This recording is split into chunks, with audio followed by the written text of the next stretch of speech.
An HOA demands his ancestral ranch and beloved horse. Citing community standards, Luke Mason stands firm, but when his sheriff brother intervenes, a fight for freedom ignites a legal firestorm.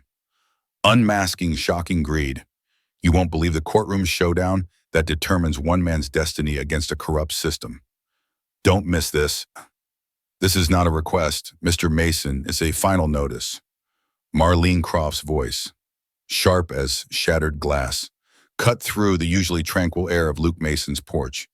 The official-looking letter trembled slightly in her manicured hand, a stark white rectangle against the weathered wood of his ancestral home.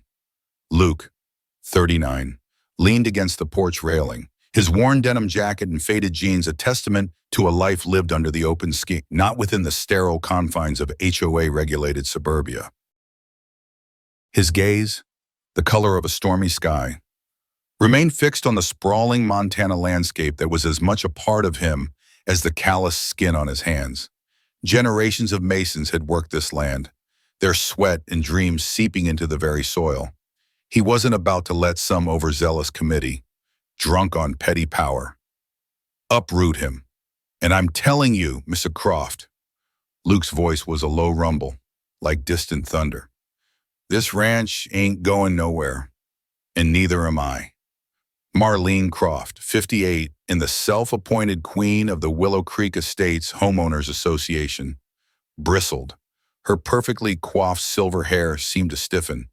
Her tailored pantsuit, an alien uniform in this rustic setting.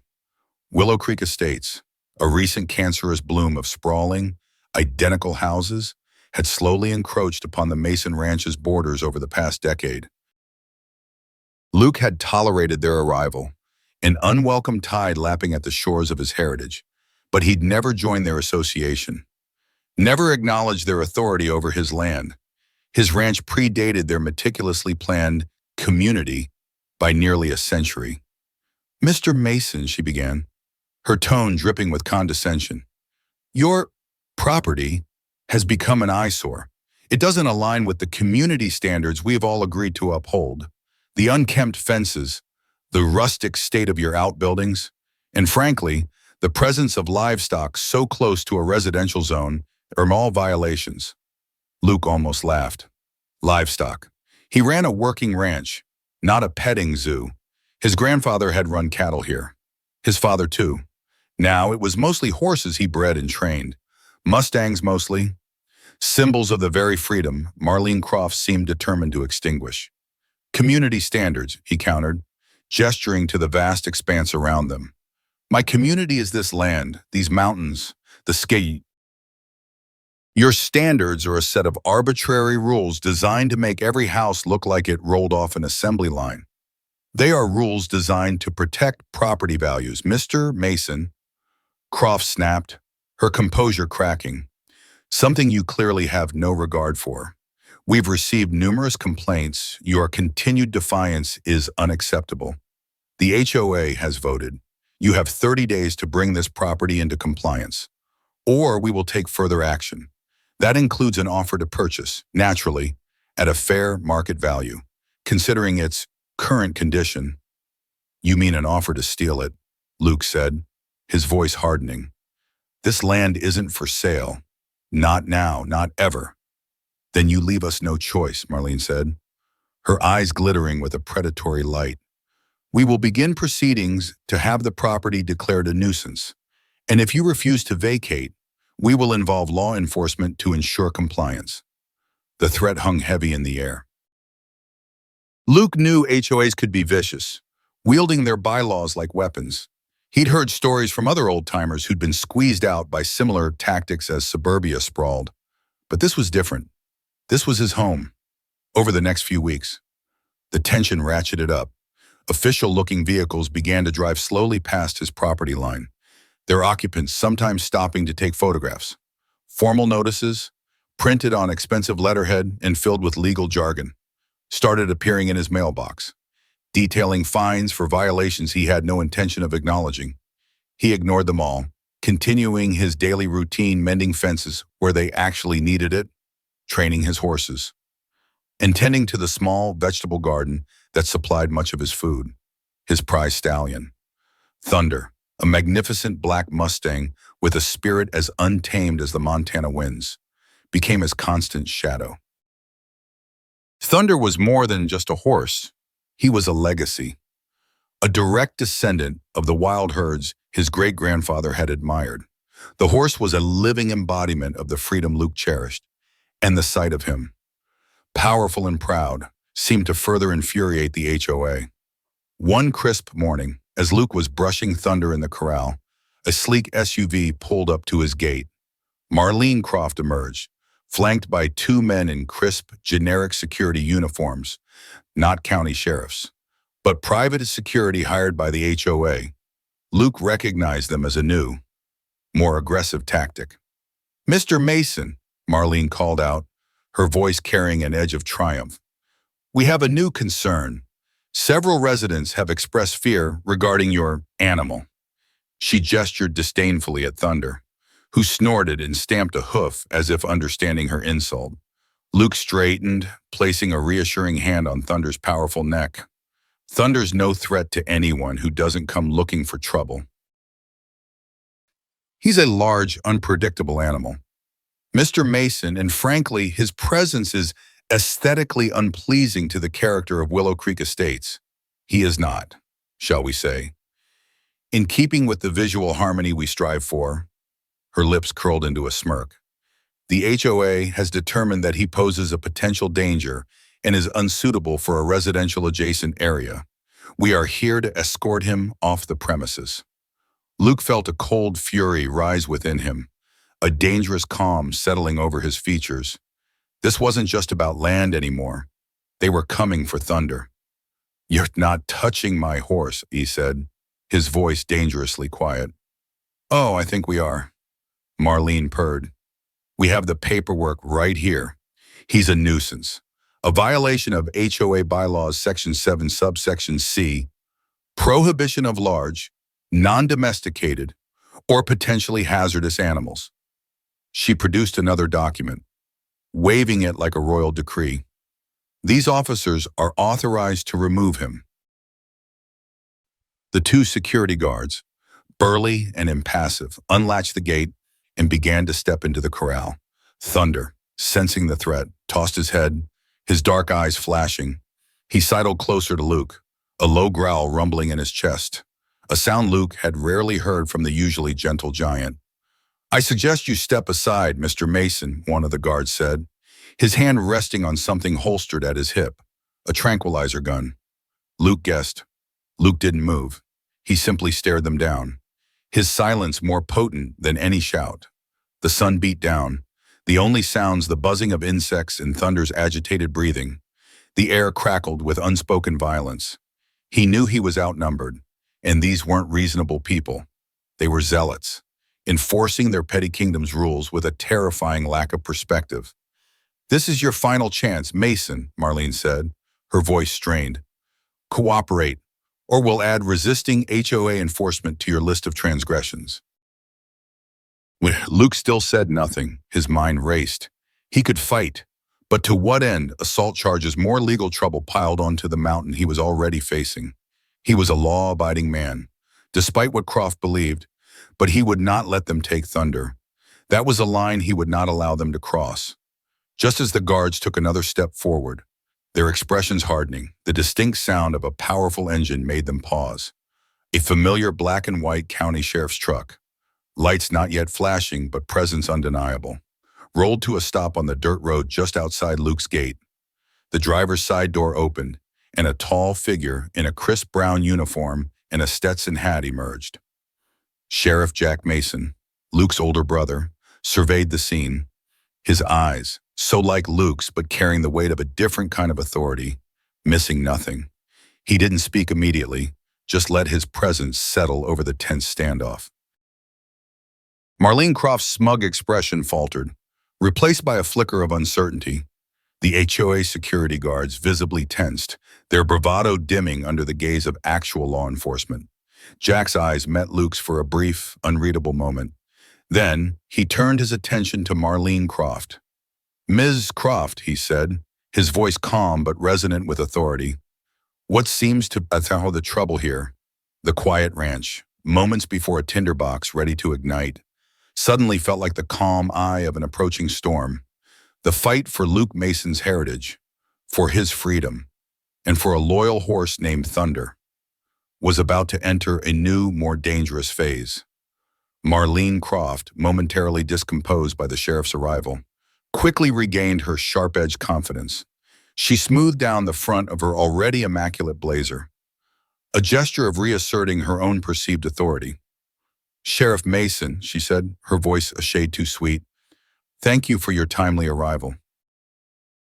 We are merely attempting to enforce community bylaws, which Mr. Luke Mason here continuously flouts. This animal," she gestured again at Thunder, who remained restlessly close to Luke, "is deemed a nuisance and potentially dangerous. We have the HOA resolution authorizing its removal." Jack Mason's gaze didn't waver from Marlene.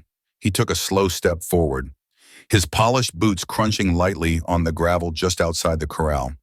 His presence seemed to shrink the two HOA security guards, who now looked less like enforcers and more like hired muscles suddenly aware of their tenuous legal standing. A nuisance according to whom?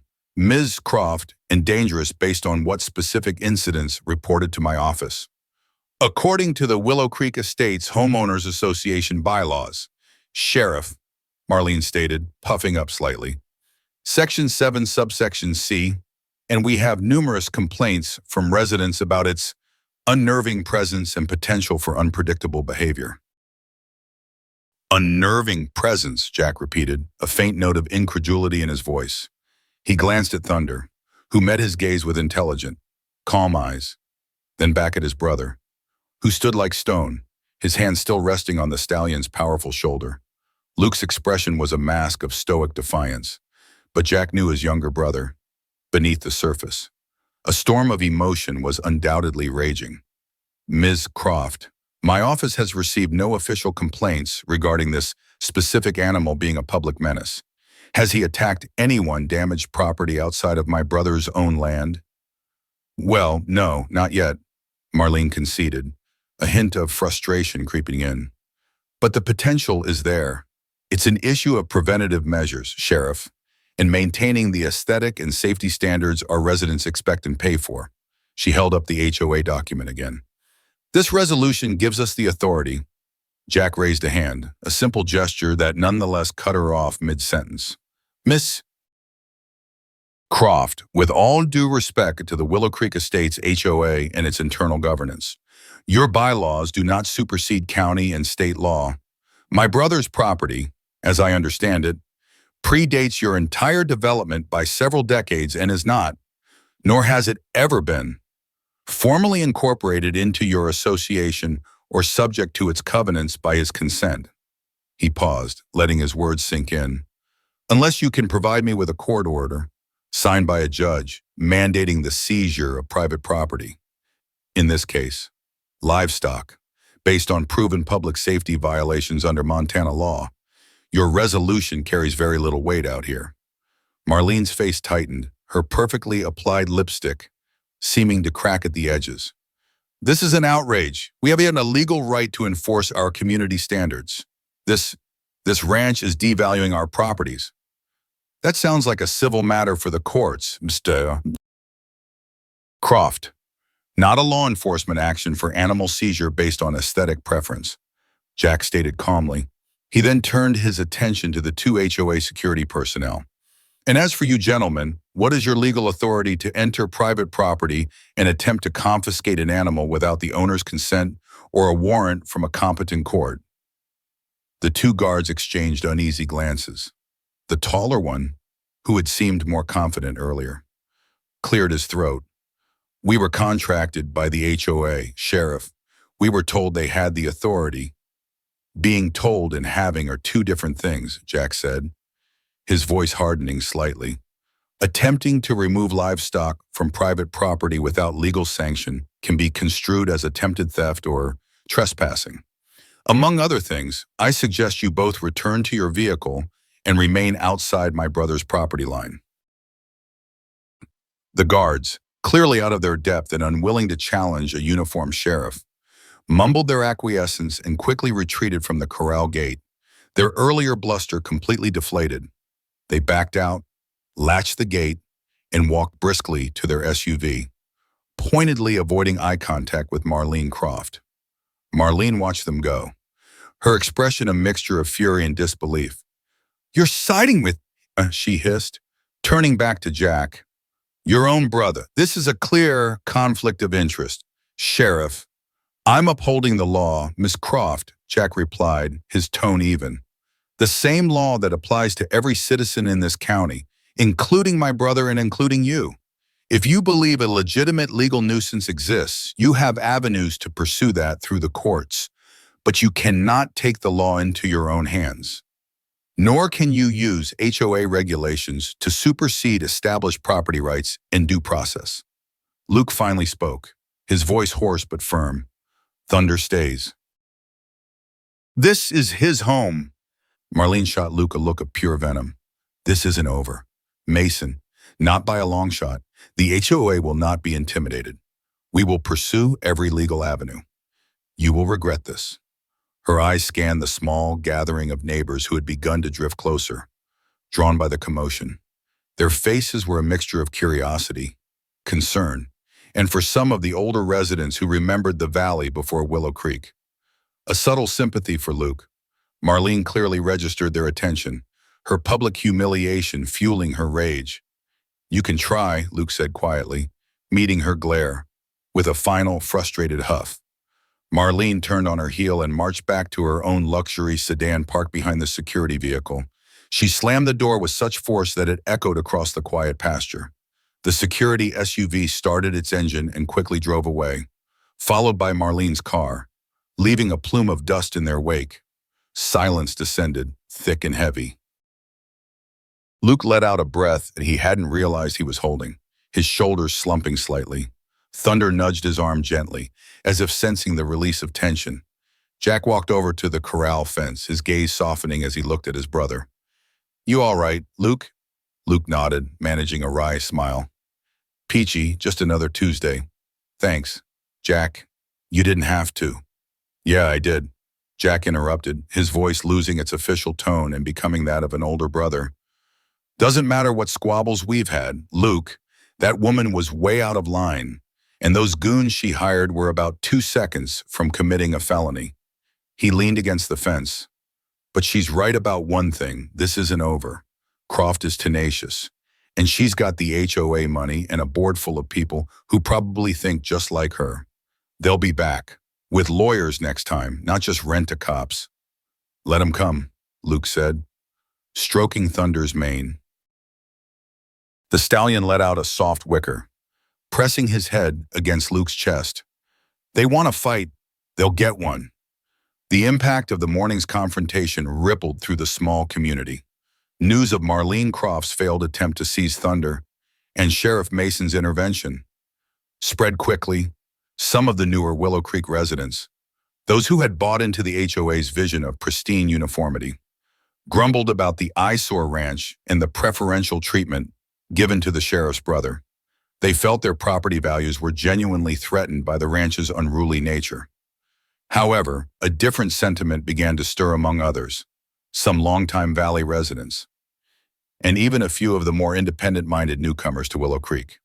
Saw Luke stand as a defense of fundamental rights against an overreaching homeowners association. They admired his quiet defiance. The image of the lone rancher and his horse standing against the tide of forced conformity resonated with a deeply American sense of individualism. For Luke, the temporary victory was overshadowed by the certainty of a longer battle ahead. He knew Jack was right. Marlene Croft wasn't the type to back down. The HOA, with its collective resources and its fervent belief in its own righteousness, would regroup and attack on a new front, the legal one.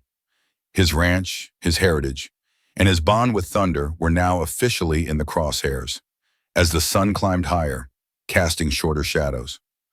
Luke began to consider his own limited resources. He was a rancher, not a lawyer. He understood horses and land, not legal briefs and courtroom maneuvers. The quiet confidence he'd felt with Jack by his side began to erode. replaced by a more familiar, gnawing anxiety.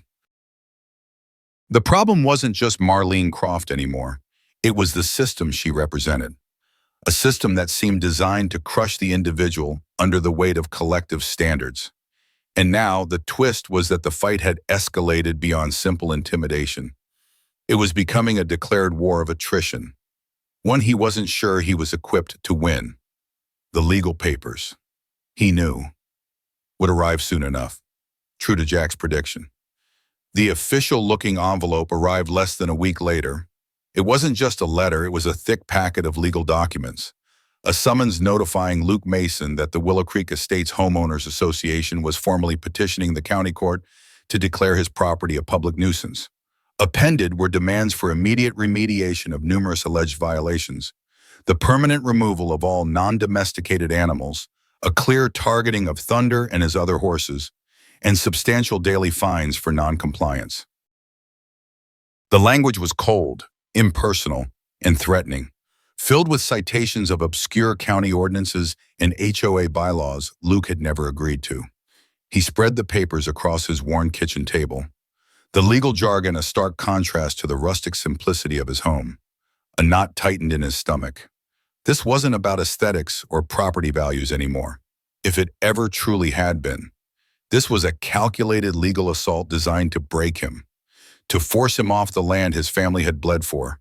The fair market offer mentioned previously was conspicuously absent from these documents.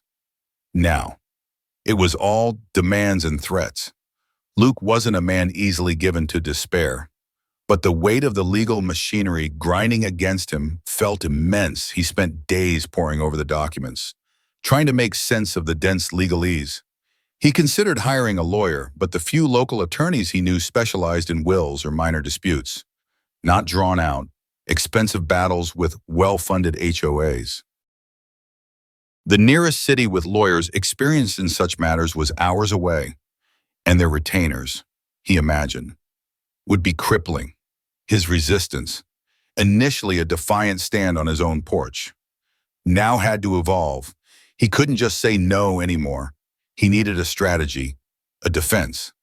He started by meticulously documenting everything on his ranch. He photographed his fences, old, too, yes, but sturdy and well-maintained where they bordered actual roads or other properties, not just the arbitrary lines drawn by Willow Creek Estates. He documented the cleanliness of his stables, the health of his horses, and the measures he took to ensure they were safely contained. He even filmed Thunder interacting calmly with visiting children from town, children whose parents trusted Luke and his animals implicitly. One evening, as Luke was reviewing his meager collection of evidence, there was a knock on his door. It was Sarah Connolly, a retired history teacher who lived on a small acreage a few miles down the old county road. Sarah was in her late 60s, sharp-witted, and had a deep love for local history. She was one of the few who had voiced quiet support for Luke after the confrontation with Marlene Croft. "Heard you got served," she said without preamble, holding a covered casserole dish. "Figured you could use a hot meal and maybe an ear." Luke managed a grateful smile. "Sarah, you're a lifesaver. Come on in."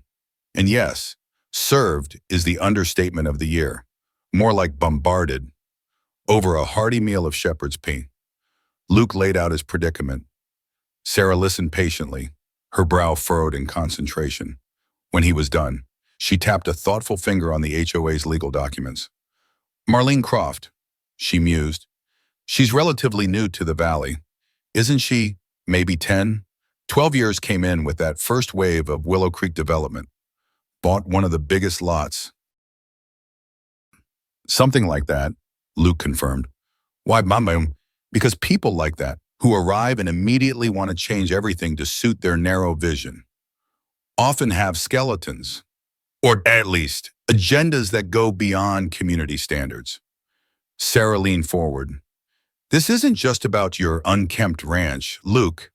There's something more here. HOAs are powerful, yes, but this level of aggression, this fast tracking of legal action, it feels personal, almost desperate." Her words sparked something in Luke. He'd been so focused on defending against the accusations that he hadn't considered Croft's underlying motivations beyond a simple power trip. "What are you suggesting?" "I'm suggesting we do some digging," Sarah said, her eyes alight with a historian's familiar gleam of intellectual curiosity. "Let's look into the Willow Creek Estates HOA's formation, its financials, its board members, particularly Miss Croft. Where did she come from? What's her background? Why this relentless vendetta against you and your land?" It was a long shot, but it was a more proactive approach than simply waiting for a court date. Over the next few weeks, Luke and Sarah became an unlikely team of investigators. Sarah, with her research skills honed over decades of teaching and her network of old-timers, delved into public records, archived local newspapers, and town meeting minutes. Luke, using his more practical knowledge of the valley and its people, made discreet inquiries. The initial findings were mundane HOA meeting notes filled with petty squabbles over lawn ornaments and paint colors, financial statements that seemed, on the surface, to be in order. Marlene Croft's public profile was that of a successful retiree who had relocated for a quieter life, though her actions suggested anything but. Then, Sarah struck gold, or rather, she struck a very interesting anomaly. "Look at this," she said one afternoon, spreading out a series of county plat maps on Luke's table. The older maps showed the Mason Ranch bordered by undeveloped land, zoned agricultural or rural residential. Newer maps showed the encroachment of Willow Creek Estates. But one map, dating back about 15 years, before Willow Creek was even a concept, showed something else, a proposed county-backed Greenbelt initiative. "I remember this vaguely," Sarah explained. "The county was considering purchasing or securing easements on large tracts of undeveloped land along the river valley to create a protected natural corridor. Your ranch, Luke, and the land that is now Willow Creek would have been prime candidates." "What happened to it?" Luke asked, intrigued. "It died in committee," Sarah said, pointing to a faded annotation on the map. "Lack of funding, local opposition from a few key landowners who anticipated future development profits. But here's the interesting part." She pulled out another document, a list of individuals who had lobbied against the Greenbelt Initiative. Among them was a holding company Luke had never heard of, Valley View Developments LLC. And guess who was a silent partner? A minor investor, but an investor nonetheless. In Valley View Developments back then, Sarah paused for dramatic effect, a certain Marlene Croft. Before she was Marlene Croft, HOA president, she used her maiden name then. But the financial records don't lie. Valley View Developments bought up a significant parcel of that land, the very land that became the heart of Willow Creek Estates, at a very reasonable price after the Greenbelt Initiative failed. A hidden truth began to emerge. Marlene Croft wasn't just a power-hungry HOA president, she was a land developer, or at least closely tied to development interests. So she had a vested financial interest in that land being developed for housing, not preserved as a greenbelt. Luke pieced together. My ranch, standing in the way, not joining her HOA, represents, what an obstacle, an eyesore that reminds people of what the valley used to be. More than that, potentially, Sarah said, her eyes narrowing. Willow Creek Estates is nearly built out. Phase 1, Phase 2, they're running out of room to expand. But what if they could acquire more prime-adjacent land like yours?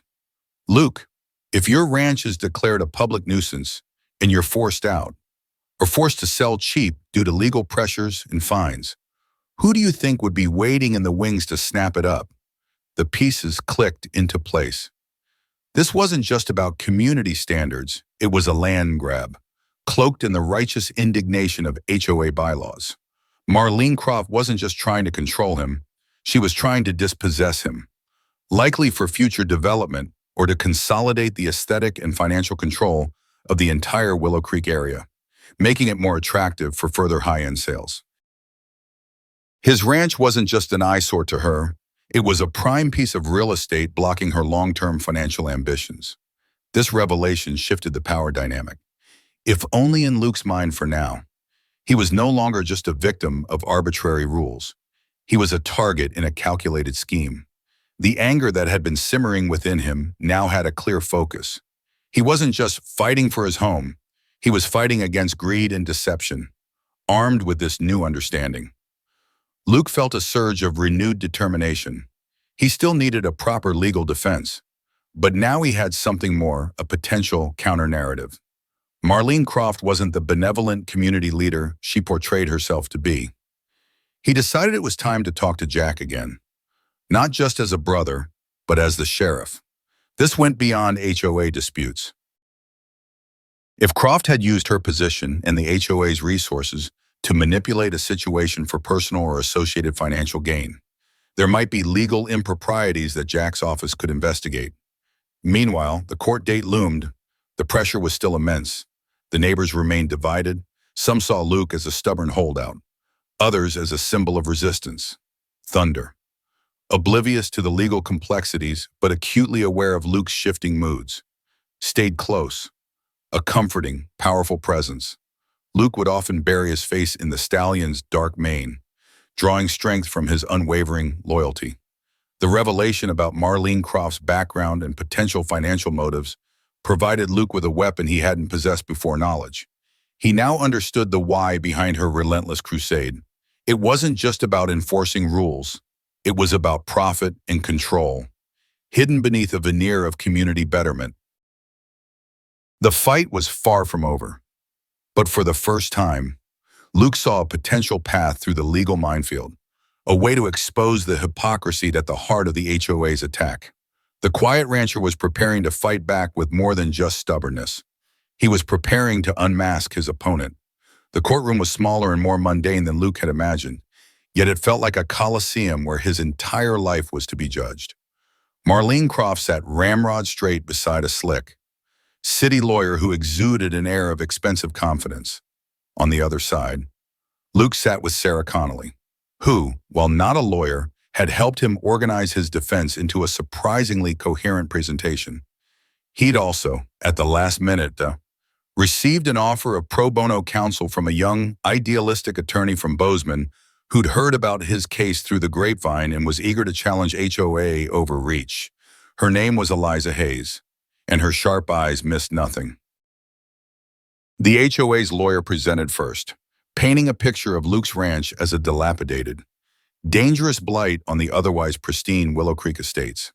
He paraded a couple of carefully selected Willow Creek residents who complained about unsightliness, vague fears of wild animals, and the supposed negative impact on their property values. The lawyer emphasized the HOA's bylaws, their duty to uphold community standards, and presented Luke's refusal to comply as arrogant defiance. When it was Luke's turn, Eliza Hayes systematically dismantled their arguments. She presented Luke's photographic evidence of a well-maintained, if rustic, working ranch. She showed videos of Thunder's gentle nature. She called neighbors, older residents of the valley not affiliated with the HOA, who testified to Luke's good character, the historical significance of the Mason Ranch, and the fact that his horses had never caused any trouble. Then came the moment Luke had been preparing for. Eliza, with calm precision, introduced the research Sarah had unearthed. "Your Honor," she began, "we believe the motivations behind this petition are not solely about community standards, but stem from a conflict of interest and potential financial motivations on the part of the HOA president, Ms. Marlene Croft." A murmur went through the courtroom. Marlene Croft's lawyer jumped to his feet, objecting vehemently. "Irrelevant, slanderous. This is an attack on my client's character. I believe it speaks directly to the impetus and legitimacy of the HOA's actions." "Your Honor," Eliza countered smoothly. The judge, a woman with a no-nonsense demeanor, overruled the objection, her gaze fixed intently on Eliza. Eliza then laid out the history of Valley View Developments, LLC, Marlene Croft's past involvement under her maiden name. The purchase of the land for Willow Creek Estates after the Greenbelt Initiative was quashed partly due to lobbying by that very LLC and the current built-out status of the estates. "We contend, Your Honor, that Mr. Mason's ranch is seen not merely as a nuisance, but as a desirable parcel for future expansion or control. And that Ms. Croft has used her position within the HOA to exert undue pressure on Mr. Mason to either force him out or devalue his property for a potential future acquisition, directly or indirectly benefiting interests she has been associated with. Marlene Croft's face, usually a mask of controlled hauteur, was now flushed a dangerous shade of red. She began to whisper furiously to her lawyer, who looked increasingly uncomfortable. While Eliza couldn't definitively prove a current, direct plot for land acquisition without more subpoena power, the implication of a long-standing financial interest in a pattern of behavior cast a significant shadow over the HOA's claims of acting purely for the communal good. The narrative shifted palpably. Luke wasn't just a stubborn rancher. He was a man potentially being railroaded by hidden agendas. Sheriff Jack Mason was present in the courtroom, not in an official capacity for this civil hearing, but as an observer. His presence alone seemed to lend a certain gravity. He had confirmed to Eliza privately that while his office couldn't intervene in an HOA civil dispute without a criminal complaint, they were now aware of certain patterns of financial dealings and historical land acquisitions related to some parties involved in Willow Creek Estates that were receiving departmental review. This carefully worded, off-the-record acknowledgement had given Eliza an extra edge of confidence. After all arguments were heard, the judge took a recess to consider her ruling. The tension was suffocating. Luke felt Thunder's phantom weight against his hand, the horse a silent symbol of everything he was fighting for. When the judge returned, her expression was stern. She spoke deliberately. The court recognizes the right of homeowners associations to establish and enforce reasonable bylaws for the mutual benefit of their members. However, these bylaws cannot be used to harass, unduly burden, or dispossess individuals who are not members, nor can they supersede fundamental property rights without clear and compelling evidence of a genuine public nuisance as defined by state and county law. She looked directly at Marlene Croft. In this case, the petitioner, Willow Creek Estates HOA, has failed to provide sufficient evidence that Mr. Mason's property constitutes a public nuisance requiring the drastic remedies sought. The complaints presented appear largely subjective, based on aesthetic preferences and unsubstantiated fears rather than documented harm or danger. She paused.